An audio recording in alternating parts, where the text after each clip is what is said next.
Welcome back to another workout, and in today's workout we will be hitting the shoulders, the biceps, the triceps, and the forearms as well, doing a lot of supersets, keeping the reps between 10 to 12 reps, and then we're going to keep the rest periods pretty non-existent, pretty short from one movement to the other. So starting things off with the shoulders, we're hitting the shoulders with a standing dumbbell shoulder press, and we're going to make sure that we engage our core. I really like to do movements like this in front of a mirror when I can, just to make sure that I have good form and keeping my posture upright throughout the exercise.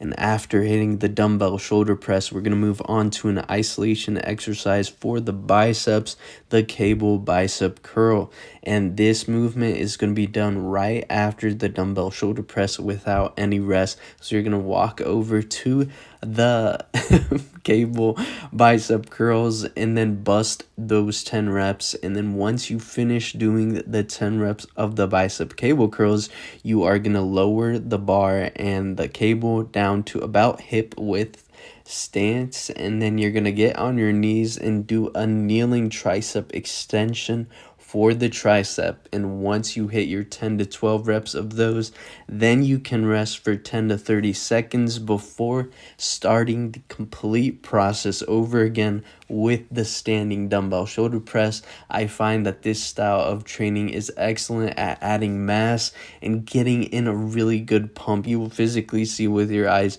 your muscles get pumped up. And after doing 5 sets of those series of supersets, you're going to rest for a little bit and then move on to the second portion of the workout. We're going to do 4 exercises done back to back, doing the dumbbell lateral raise, which is the first one to hit the shoulders. And then we're going to do an exercise for the biceps, which will be the dumbbell preacher curl, an excellent exercise for building thick, juicy biceps. And after doing your 10 to 12 reps of the dumbbell preacher curls, you're going to move on to a standing dumbbell French press. And I actually used the same dumbbells that I used for the dumbbell preacher curls. I just put them together, and I actually feel like the separation, the distance between your two hands with the dumbbells together, honestly hits the triceps really nicely. It's something that I don't normally do. I usually just pick one single weight for the triceps when I'm doing a French press, and it's a great movement for developing the long head of the tricep.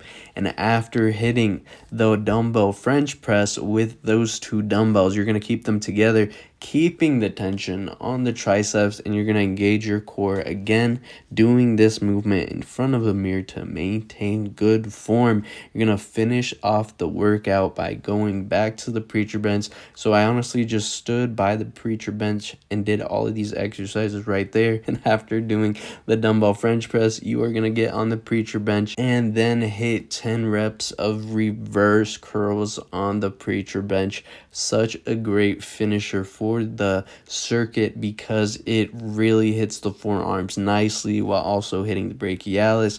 Really good at adding size is the higher reps, so I hit 10 to 12 reps. Once you finish doing those, then you can rest for 30 seconds and complete the process again for another 5 sets. And that concludes our workout for today. Make sure to hit the like button and subscribe for more workouts like this in the future. And as always, stay tuned and thank you for watching.